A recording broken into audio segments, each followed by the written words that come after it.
안녕하십니까, 강영천입니다.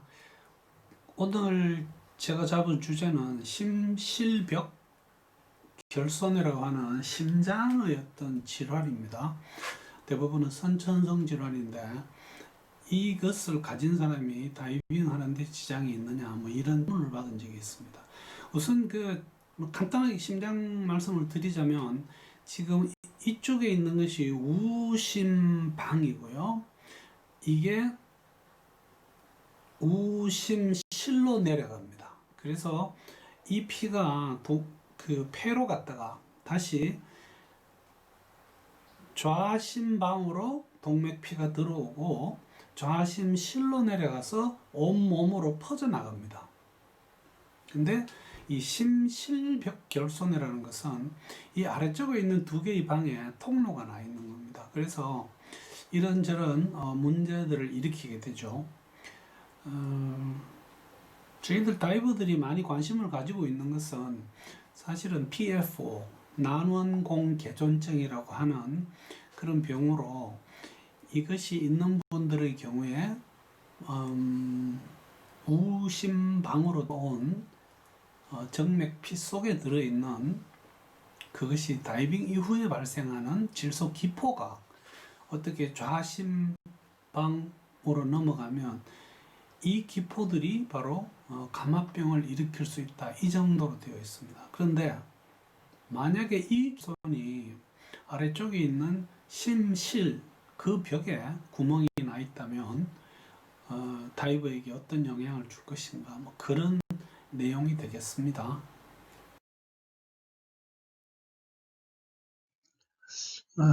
제가 카톡으로 받았던 질문입니다. 뭐 간단하게 말하자면, 조카가 지금 15세고 심실벽 결손을 진단받았다고 합니다. 근데 지금 일상적인 생활이나 운동 같은 건 할 수 있을 정도긴 한데, 이런 사람이 다이빙 해도 됩니까? 라고 하는 그런 질문이었습니다. 그래서 그 내용을 한번 몇 가지 정리를 해봤습니다. 우선 심실벽 결손이라고 하는 질환에 대해서 잠시 말씀을 드리겠습니다. 그 다음에 이것이 다이빙과 연관될 때 어떤 문제가 있을 수 있는가를 설명하기 위해서는 심장 좌우의 어떤 압력 차이에 대해서 한번 말씀을 드려야 할 것 같습니다. 그리고는 심실벽에 결손이 있는데 다이빙이 가능할지, 그렇게 순서대로 말씀을 드리겠습니다. 이 심실벽 결손은 영어로 ventricular septal defect라고 해서 저희들이 흔히 병원에서는 VSD 이렇게 읽습니다. 이 심실, 좌심실, 우심실 사이에 어떤 구멍이 나 있는 건데요. 이 구멍 결손의 크기에 따라서 사실은 다양한 종류의 증상을 나타내게 됩니다. 심장이 박동할 때 우리가 피를 정맥피는 폐로, 그 다음에 동맥피는 온몸으로 이렇게 뿌리기 위해서는 심장이 저희들이 소위 짜준다고 하죠. 펌핑을 하는데, 만약에 이 심실벽의 결손에 있는 사람은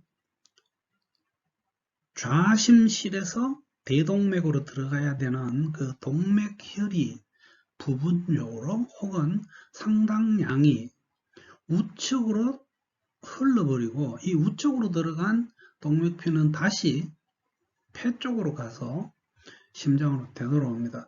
문제가, 이렇게 우리가 필요한 동맥피를 조직으로 보내지 못하면 조직에서는 더 많은 어떤 산소를 요구를 하게 되면서 심장은 그 조직의 요구에 따르기 위해서 굉장히 열심히 뛰어야 합니다.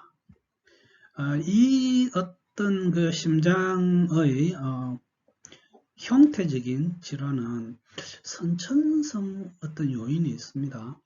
이게 심한 분은 두 가지 문제가 있습니다. 첫째는 이 병을 가지고 임신을 할 수 있을지 그 판단을 먼저 받아야 되고요.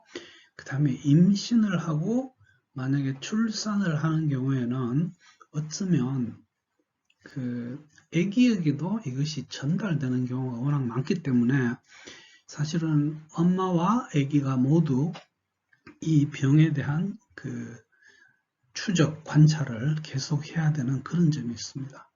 사실 이 병을 심하게 앓는 애들은 태어나서부터 이렇게 창백하면서 심실벽 결손의 증상을 보이게 됩니다. 그래서 조기에 수술하는 경우도 있고 한데 어쨌든 심실벽 결손은 정도에 따라서 상당히 심각한 질환으로 알려져 있습니다. 정상은 결국은 피가 필요한 산소가 충분히 신체 조직에 전달이 되지 않기 때문에 사람들은 쉬 피로를 느끼게 되고요. 조금만 운동을 해도 숨이 차고 음식도 먹기 싫어지고 심지어는 사람이 허탈해집니다. 이게 콜랩스에 빠진다 그러죠. 음식을 먹는데 이게 심장이 자극이 오면서 이 호흡 곤란이 느껴지기도 합니다. 이거 있는 분들은 체중이 거의 늘지 않습니다. 그래서 이 병이 오랫동안 지속이 되면 합병증으로 심부전, 그 다음에 폐성고혈압이라고 해서 폐 쪽에서 시작되는 어떤 고혈압이 나타나고요. 심지어는 심근염, 어떤 심장 근육의 염증성 변화도 보이고 또 많은 경우에 부정맥을 나타내기도 합니다. 수술하는 방법이 있고요. 또 카테터를 넣어서 시술하는 방법도 있습니다. 그리고 요즘은 이 하이브리드 시술이라고 해서 이 수술과 카테터 시술을 동반하는 그런 방법도 있습니다. 먹는 약도 있습니다. 가급적이면 혈액순환의 양을 조절하거나 또 부정맥이 동반해 있는 경우는 그 부정맥에 대한 약도 같이 쓰게 됩니다.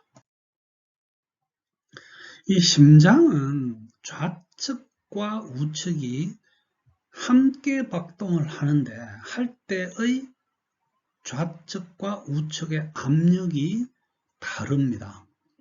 이걸로 인해서 만약에 제가 여러 번 말씀드렸던 PFO라는 질환이 있더라도 우측에 있는 질소 버블이 우측에 압력이 낮기 때문에 좌측으로 잘 못 넘어갑니다. 그래서 이것을 저희들이 검사할 때는 고의로 힘을 줘서 압력 평형을 할 때는 발살바 방법을 해서 힘을 주면 좌우가 비슷해지면서 우측에 있는 버블이 좌측으로 넘어가는 걸 보는 거죠. 그래서 이 압력 때문에 비록 구멍이 있어도 혈액은 잘 넘어가지 못합니다. 우측에서 좌측으로요. 근데 이 좌측과 우측은 지금 이 그림을 제가 나중에 다시 크게 보여드리겠습니다만 엄연히 압력의 차이가 존재하기 때문에 이것 때문에 저희들이 다이빙에 영향을 받지 않게 됩니다. 지금 보시면 우측과 좌측의 압력 차이를 뚜렷이 볼 수 있습니다. 그래서 우측 심방의 경우는 평균 1 내지 5mm 정도 되는데 좌측은 굉장히 높습니다. 9에서 19mm Hg 이렇게 되죠. 이것은 아래쪽 심실도 마찬가지입니다. 그래서 이런 어떤 심장 압력의 특징 때문에 심실벽 결손이 있더라도 우측에 있는 혈액이 좌측으로 넘어가지 않습니다. 그래서 정상 생활을 할 수 있는 사람이라면 사실 다이빙을 말릴 이유는 없습니다. 대신 이 심실벽 결손의 정도는 정확하게 파악을 하고 있어야 됩니다. 그래서 이 병은 버블 때문에 할 수 있다 없다 보다는 이 병의 정도가 심하면 사실 일반적인 운동도 하기 어렵기 때문에 다이빙을 한다 안 한다를 결정하는 더 중요한 요인이 됩니다. 그래서 오늘은 제가 심실벽 결손에 대해서 말씀드렸습니다.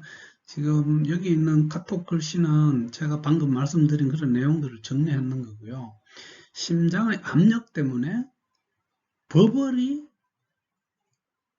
우측에서 좌측으로 넘어가서 감압병을 일으키는 것은 극히 드뭅니다.